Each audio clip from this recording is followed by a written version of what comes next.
আসসালামু আলাইকুম রহমতুল্লাহি ওয়া বারাকাতুহু। আসেন আপনাদেরকে একটা মজার জিনিস, একটা আশ্চর্যের জিনিস শেয়ার করি। আসলে এইগুলো আমাদের জীবনে উপলব্ধি করাটাই মূল বিষয়।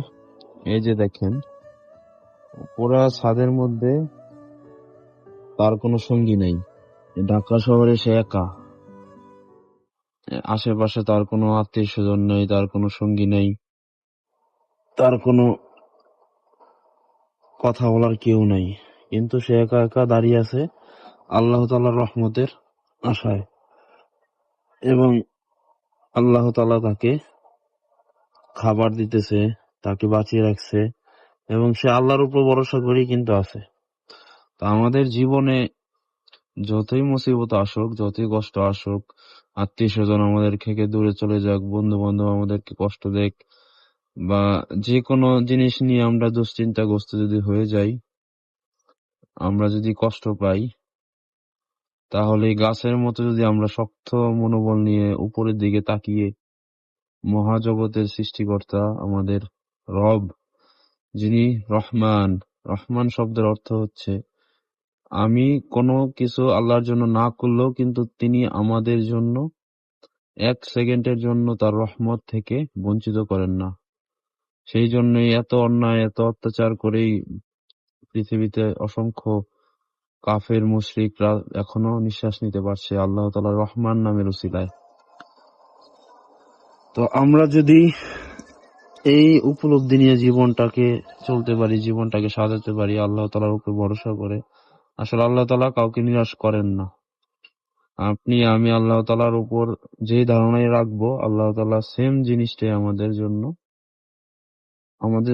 আল্লাহ তাআলা সেরকম ভাবে হবে। আমি যদি মনে করি যে না, আমার ভবিষ্যতে আল্লাহ তাআলা ভালো কিছু রাখছেন, তাহলে দেখবেন একদিন হঠাৎ আপনি উপলব্ধি করতে পারবেন যা আল্লাহ তাআলা আপনার জন্য ভবিষ্যতে ভালো কিছু রেখেছিলেন বিদায় অতীতের যে জিনিসটা আপনার পাওয়ার কথা ছিল সেটা আপনি হারিয়ে ফেলেছেন।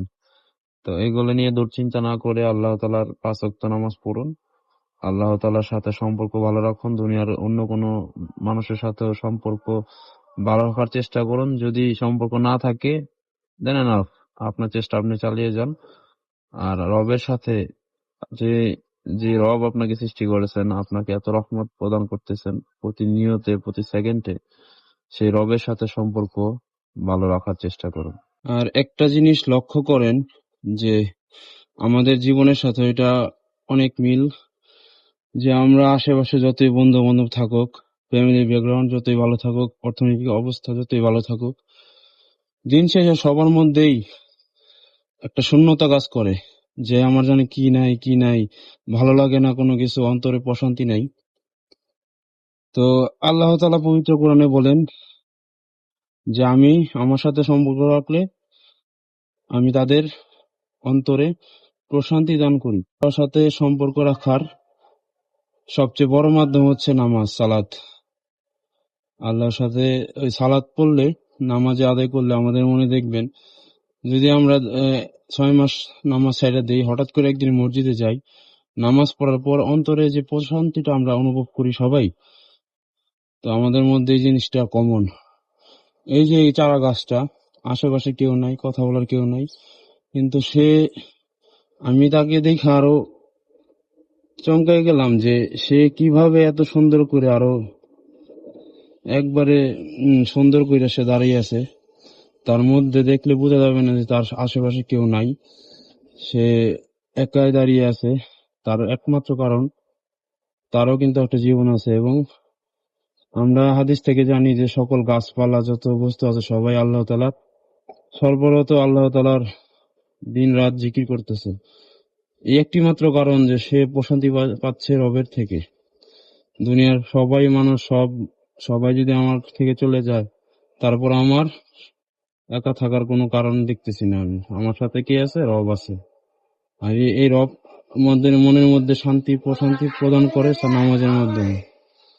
ঠিক আছে, তো আমরা ইনশাআল্লাহ চেষ্টা করব সবাই ৫ ওয়াক্ত নামাজটা সঠিক টাইমে যদি আমরা পড়ি, দেখবো আমরা ৬ মাসের মধ্যে আমাদের জীবন কতটা পরিবর্তন হয়ে গেছে, আমরা মেন্টালি ভাবে কতটা আরো শক্তিশালী হইতেছি।